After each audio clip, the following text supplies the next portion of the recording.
მოგესალმებით, მე ნინა ვარ. დღევანდელ ვიდეოში ვისაუბრობ გერმანული ბრენდის Bosch-ის კონდიციონერებზე, რომლის ფართო ასორტიმენტის შეძენას შეძლებთ როგორც ელიტის ნებისმიერ ფილიალში, ასევე ონლაინ ini.gz-ზე. გვაქვს Bosch-ის მოდელების როგორც ინვერტორული ძრავზე მომუშავი, ასევე სტანდარტული on-off ტიპის მოდელები, რომელთა შორის სხვაობაც რა თქმა უნდა არის დიდი. ინვერტორული ტიპის მოდელებს უპირატესობა გახლავთ ის, რომ არის ბევრად უფრო ეკონომიური 30-35%-ით, ასევე აქვს საკმაოდ დაბალი ხმაურის დონე, როგორც შიდა, ასევე გარე ბლოკს და მუშაობის დიდი რესურსი. კონკრეტულად ეს მოდელი კი გახლავთ ინვერტორული ტიპის, მაქსიმალური სიმძლავრე აქვს 12000 BTU, რაც დაახლოებით საკმარისია 40 კვადრატამდე ფარცე სტანდარტულ პირობებში.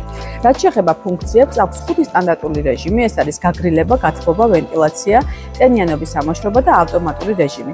ასევე დამატებით აქვს ჩუმი რეჟიმი, ალერგიის განდაცვა, სწრაფი გაგრილება, ავტომატური რესტარტი, ჰაერის გამოშრობა, ტაიმერი, ეკო რეჟიმი და თვითწმენდის ფუნქცია. აქვე გეტყვით, რომ გარდა ფუნქციებისა მნიშვნელობა უნდა მიანიჭოთ იმას, რომ კონდიციონერი სწორად შეერჩეს იმისათვის, რომ მიიღოთ მუშაობის მაღალი რესურსი.